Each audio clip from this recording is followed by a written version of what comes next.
Islamic Brotherhood Television. Nah, kita masuk ke permasalahan yang selanjutnya, yaitu Kitabul Jihad.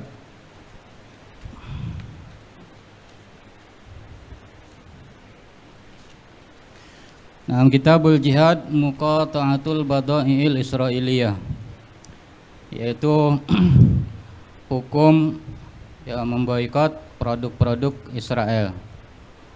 Nah, ini dimasukkan dalam Kitabul Jihad karena pengaruhnya ini adalah atau hubungannya dengan jihad di zaman sekarang. Jadi apa hukum di zaman sekarang memboikot produk-produk Israelia? Ini mungkin kalau secara praktek bukan nawazil, tapi kalau secara penamaan dengan istilah muqata'ah di kitab-kitab lama itu belum ditemukan. Jadi masuk atau dimasukkan di dalam nawazil. Nah, muqata'atul bada'il Israiliyah muqata'atan tammatan wajibun ainiyun ala kulli muslim. Nah, dikatakan bahwasanya memboikot produk-produk Israel dengan memboikot tammatan yang sepenuhnya, sempurna. Itu hukumnya adalah wajibun aini, kewajiban untuk setiap muslim. Alasannya li'anna biha id'afa quwwatihim, karena dengan kita memboikot produk-produk Israel, kita bisa melemahkan kekuatan Israel. Wa huwa wajibun, sedangkan melemahkan kekuatan Israel hukumnya adalah wajib. Sedangkan ada kaidah wa ma la yatimul wajibu illa bihi fahuwa wajib. Sesuatu yang kewajiban lain itu tidak sempurna kecuali dengan kewajiban ini, maka perkara tersebut hukumnya adalah wajib. Oleh karena itu berarti memboikot produk-produk Israel adalah hukumnya wajib. Atau kalau dengan kaidah yang lain yaitu kaidah yang lil wasail hukmul maqasid. Jadi memboikot produk-produk Israel itu sekedar wasilah. Tujuannya apa? Tujuannya adalah untuk melemahkan kekuatan Israel. Jadi ada wasilah, ada maksud. Wasilahnya adalah dengan cara kita memboikot produk Israel. Tujuan intinya adalah untuk melemahkan kekuatan Israel. Berarti kalau disesuaikan dengan kaidah lil wasail hukmul maqasid, maka memboikot produk-produk Israel hukumnya adalah wajib. Nah, di catatan kaki dikatakan muqata'atul badai al muqata'atu silahun fa'alun. Jadi boikot itu adalah satu senjata yang sangat besar pengaruhnya atau efektif min aslihatil harbi qadiman wa hadithan, dari senjata-senjata perang baik di zaman dulu maupun di zaman sekarang. Wa qad istakhdamahul musyrikuuna fil ahdil makki fi muharabatin nabiy sallallahu alaihi wasallam wa ashabihi. Buktinya di zaman Al-Makki, yaitu di zaman Nabi masih di Mekah bersama sahabatnya belum hijrah ke Madinah, itu pernah dipakai oleh orang-orang musyrik, orang-orang kafir Quraisy, pernah menggunakan senjata ini, yaitu berupa senjata memboikot. Fa'adahum ida'an balighon, di mana orang-orang musyrik itu menyakiti para nabi dan para sahabatnya ida'an balighon, dengan menyakiti yang sangat parah hatta akalu awraqasy syajar, sampai para nabi dan para sahabat makan daun-daunan. Nah, itu di zaman Nabi masih di Mekah dan para sahabatnya. Wastakhdamahu ba'du sahabati fi muharabatil musyrikin fil ahdil madani. Kemudian ketika Nabi hijrah ke Madinah bersama sahabatnya, giliran Nabi menggunakan senjata ini, yaitu memboikot, untuk memboikot orang-orang musyrik. Kama rawat kutubus sirah, seperti diriwayatkan dalam kitab-kitab sirah. Nah, ini yang meriwayatkan ini adalah kitab-kitab sirah. Saya coba cari di kitab-kitab hadis, nggak nemu. Makanya beliau di sini nukilan daripada Dr. Yusuf Al-Qardawi. Beliau katakan kama rawat kutubus sirah. Jadi dalam kitab-kitab sirah dikatakan lamma aslama Thumamah bin Utsal al-Hanafi. Ada seorang namanya Thumamah sebelumnya beliau orang kafir, kemudian masuk Islam, dan ketika masuk Islam kharaja mu'tamiron, beliau keluar dari Madinah untuk melakukan umrah datang ke Mekah. Falamma qadima Makkah qalu asabauta ya Sumama. Ketika beliau sampai ke Mekah, di mana di Mekah ada orang-orang musyrik, orang-orang kafir bertanya kepada Sumama, asabauta ya Sumama. Sabauta dikatakan dalam kamus akharajta min dinin ila dinin. Apakah engkau keluar dari agama ke agama yang lain? Ya. Jadi masuk Islam maksudnya. Apakah kamu masuk Islam ya Sumama? Faqala la walakin nittaba'tu khairaddin. Tidak, melainkan saya mengikuti agama yang paling baik, yaitu dina Muhammadin. Wala wallahi la tasilu ilaikum habbatun minal yamama. Nah, kata Sumama, demi Allah tidak akan sampai satu biji pun ya minal yamama, dari negeri Yamamah masuk ke Mekah. Jadi makanan tidak akan masuk satu biji pun dari Yamamah ke Mekah hatta ya'dzana fiha Rasulullah sallallahu alaihi wasallam, kecuali kalau ada izin dari Nabi. Artinya mereka diboikot. Nah, mereka diputuskan dengan daerah-daerah lain. Tsumma kharaja ilal Yamamah, kemudian Sumamah keluar ke Yamamah, ke daerah Yamamah, yaitu di selatan Najd. Famana'ahum an yahmilu ila Makkah syai'an. Kemudian Sumamah melarang orang-orang kafir Mekah untuk membawa sesuatu apapun ke Mekah, masuk ke Mekah. Fakatabu ila Rasulillah, sampai mereka orang-orang kafir itu merasa kesulitan, sehingga mereka mengirim surat kepada Nabi meminta keringanan untuk dilepas boikotnya. Kemudian mereka mengatakan mereka mengatakan mengirim surat yang dikirim kepada Nabi, innaka ta'muru bisilaturrahim, sesungguhnya engkau menyuruh orang-orang untuk melakukan silaturahim. Wa innaka qad qata'ta arhamana, akan tapi engkau sendiri memutus tali silaturahim kami. Wa qad qataltal aba bisayf, engkau sendiri membunuh para ayah dengan pedang. Wal abna abil ju, dan anak-anak dengan kelaparan. Nah, kemudian setelah sampai surat itu kepada Nabi, Nabi membalas, fakataba Rasulullah sallallahu alaihi wasallam ilaihi an yukhalliya bainahum wa bainal hamli. Nah, jadi Rasulullah memerintahkan kepada Sumamah untuk membiarkan antara orang-orang kafir dengan, dalam riwayat lain, wa baina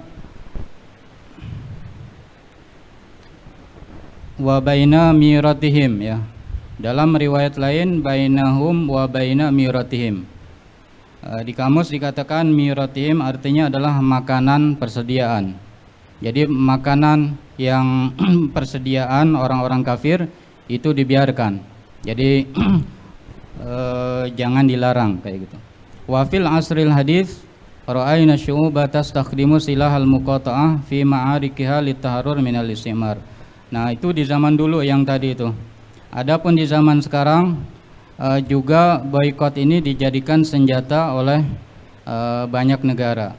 Ra'ayna syu'ub tastakhdimu silahal muqata'ah fi ma'arikaha litaharrur minal istimar, untuk terbebas daripada penjajahan. Wala'alla abraza man fa'ala dzalika al-Mahatma Gandhi fi da'wati Sya'bal Hindi al-Kabir li muqata'ati bada'il Inggris. Mungkin di antara contoh yang paling mencolok adalah boikot yang pernah dilakukan oleh Mahatma Gandhi, yang mana beliau mengajak rakyat India untuk memboikot produk-produk Inggris, ya. Nah, kemudian wa alaihi jumhurul mu'asirin. Nah, jadi tadi dikatakan bahwasanya memboikot produk-produk Israel hukumnya adalah wajib. Nah, ini adalah pendapat jumhurul mu'asirin, yaitu mayoritas ulama-ulama kontemporer sekarang. Di antaranya adalah Dr. Yusuf Al-Qardawi. Nah, beliau mengatakan dalam kitab fiqhul jihad. Alaina nahnul muslimin fi kulli makan an nu'awinal filastiin bi kulli ma nastati'u min quwwah. Nah, wajib atas kita semua orang-orang Islam di setiap negara, di setiap daerah untuk membantu orang-orang Palestina dengan bantuan yang kita mampu. Wa min wasaili hadhil muawanah muqata'atu bada'il aduwi muqata'atan tammatan. Di antara cara membantu orang-orang Palestina adalah dengan cara memboikot produk-produk musuh yaitu Israel dengan boikot yang sempurna. Fa inna kulla riyalin aw dirhamin aw kirshin aw falsin tushtara bihi silahum, karena setiap real, setiap rupiah, setiap perak yang kita belikan untuk kita belikan produk-produk mereka. Jadi kita menggunakan uang kita untuk membeli produk mereka. Ya tahawwalu fi nihayati ila rasasatin. Itu uang yang kita belikan itu akan menjadi, di ujungnya akan menjadi peluru-peluru tutlaku fi suduri ikhwanina wa abnaina fi Filistin, yaitu yang ditembakkan ke dada-dada saudara-saudara kita di Palestina. Walihada yajibu alaina alla nu'inahum ala ikhwanina bisyira'i badaihim. Oleh karena itu wajib atas kita untuk tidak membantu orang-orang Israel untuk membunuh orang-orang Palestina dengan cara membeli produk-produk mereka.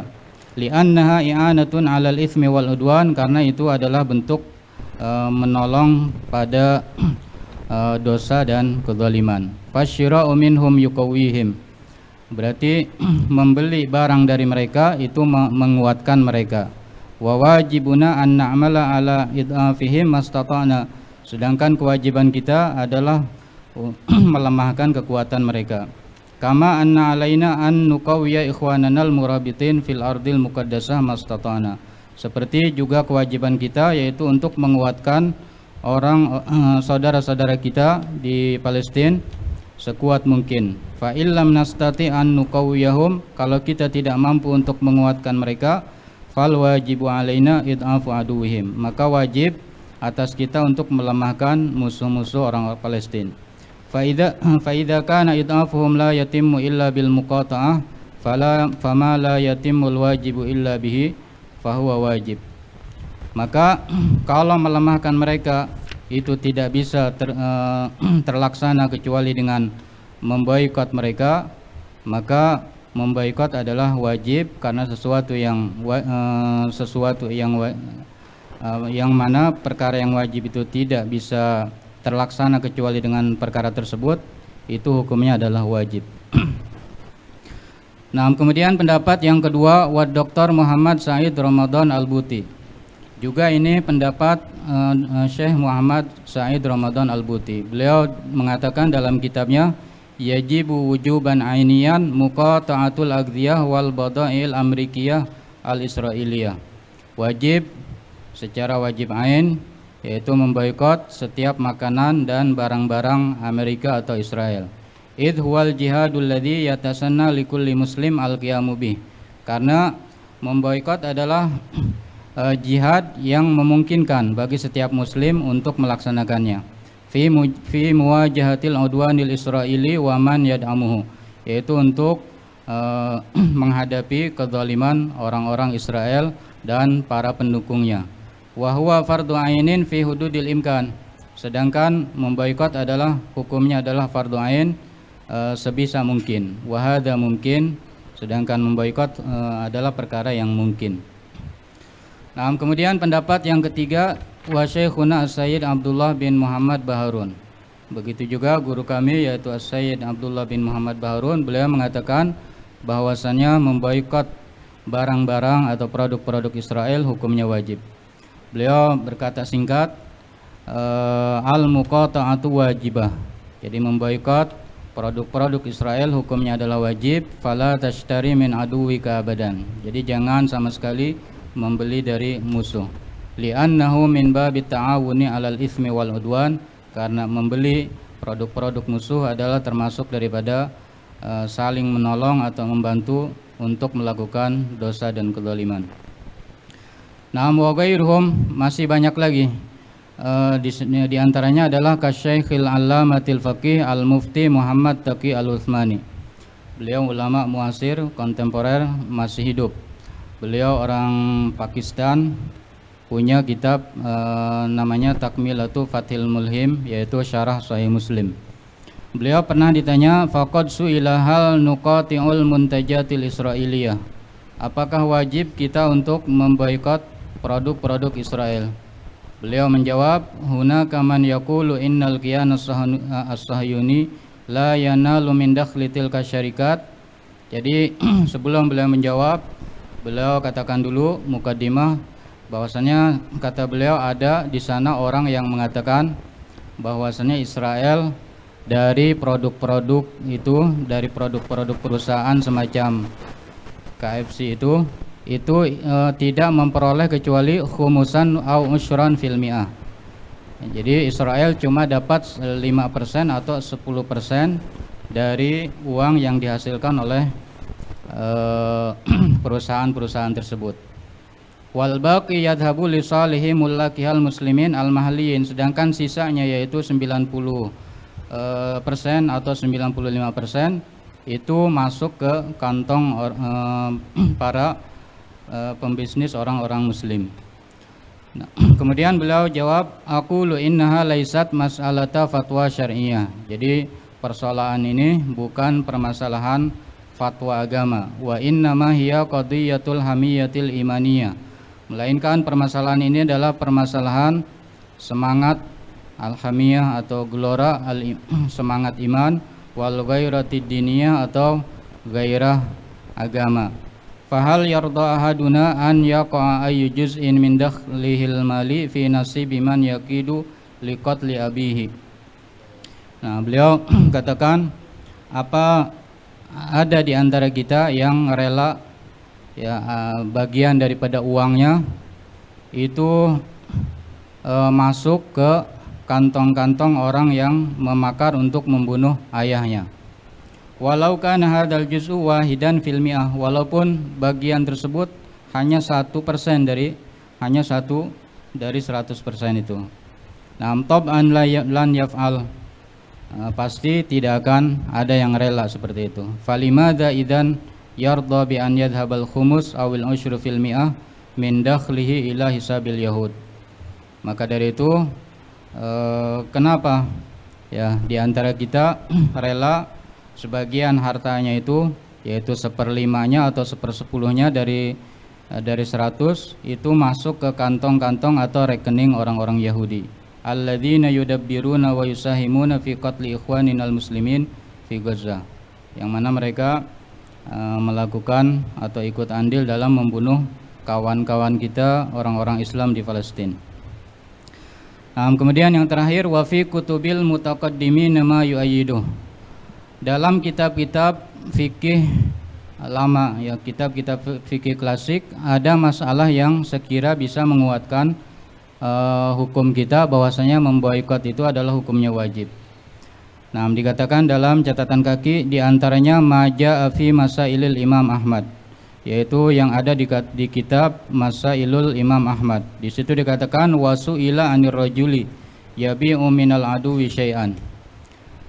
Nah, Imam Ahmad pernah ditanya, ada seseorang yang menjual sesuatu kepada musuh, ya, menjual sesuatu kepada musuh. Jadi apa hukumnya seorang muslim menjual sesuatu kepada musuhnya? Atau bisa juga diartikan yabi'u ini membeli, jadi jual beli. Apa hukumnya jual beli sesuatu dari musuh atau ke musuh? Imam Ahmad menjawab, la yuba'u mimman yataqawwa 'alal muslimin. Jadi tidak boleh melakukan transaksi jual beli dari orang atau ke orang yang sekira orang kafir tersebut akan memperkuat diri mereka untuk melawan orang-orang Islam. Nah, ini masalah ini bisa menguatkan pendapat kita sekarang bahwasanya memboikot itu adalah hukumnya wajib. Nah, ada masalah yang kedua di dalam kitab An-Najmul Wahaj. Wa yahrumu bai'ul khayli aydan minal harbi. Haram hukumnya menjual kuda kepada kafir harbi. li'annaha a'dhamu uddatin lil qital, karena kalau muslim menjual kuda kepada orang kafir harbi, kuda itu akan digunakan oleh kafir harbi untuk memerangi orang Islam.